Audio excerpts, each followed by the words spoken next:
my name is Srijana and this is Tisha, our little baby girl. So हामी अस्ट्रेलियामा बस्छौँ अनि हामी नेपाल आएको 6 महिना जति भयो र नानी ग्लोरी किड्स मोल मन्टेसरीमा आएको चाहिँ 4 महिना जति भयो. सो नानी यो स्कुलमा आएदेखि चाहिँ धेरै नै इम्प्रुभ भएको छ. भर्बली सोसियल स्किलदेखि लिएर राइटिङ स्किल्सदेखि लिएर सबै इम्प्रुभ भएको छ. अनि नानीको क्लासरुममा एकदमै इन्जोय गर्छ. उसले घरमा घर फर्केपछि सबै एक्सप्लेन गरिरहेको हुन्छ. आज फ्रेन्ड्सहरूसँग यस्तो गऱ्यौँ, यस्तो ड्रइङ गऱ्यौँ, यस्तो गेम्सहरू खेल्यौँ भनेर टिचर्सहरू पनि एकदमै माया गर्छ. टिचरहरू पनि रुचाउँछ. एकदमै उसको कम्युनिकेसन स्किलहरू इम्प्रुभ भएको छ.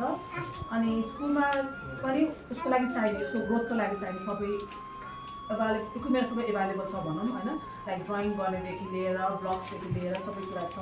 सो टिचरले चाहिँ एकदमै इन्जोय गर्यो स्कुलमा. टिचर्सहरू पनि एकदमै हेल्पफुल हुनुहुन्छ. कम्युनिकेसन एकदमै राम्रो छ टिचर्सहरूसँग. हामीलाई केही भन्नु छ भने उहाँहरूले कल गर्नुहुन्छ या नभए वाट्सएप ग्रुपमा पनि हाम्रो छ, पेरेन्ट्सहरूको ग्रुप पनि छ. सो सबै कुरा राम्रै छ. हामी खुसी छौँ नानीको इम्प्रुभमेन्ट देखेर. स्पेसली लाइक कहिले सरप्राइज भयो भने उसलाई नेपाल छोडेर म 10 दिनमा अस्ट्रेलिया गएको थिएँ. अनि लाइक अबाउट द मन्थमा चाहिँ नि मेरो छोरीसँग कुरा गरिरहेको उसले 81 पुरा नेपालीमा कन्भर्सेसन गऱ्यो क्या. Like which was my dream. Like छोरीले चाहिँ नि मजाले नेपाली बोलोस् भनेर. सो त्यो कुरामा एकदम हेल्पफुल भयो होइन. अनि वान्स लाइक अब छोरी एभ्रिडे स्कुलबाट घर आउँदाखेरि फर्स्ट छोरीलाई चाहिँ पहिला होमवर्क सघाउनु छ. लुगा चेन्जै गर्दैन. उसले पहिला होमवर्क सघाउनु छ, त्यसपछि उसको गर्नुपर्ने एक्टिभिटी के त्यसपछि गर्छ.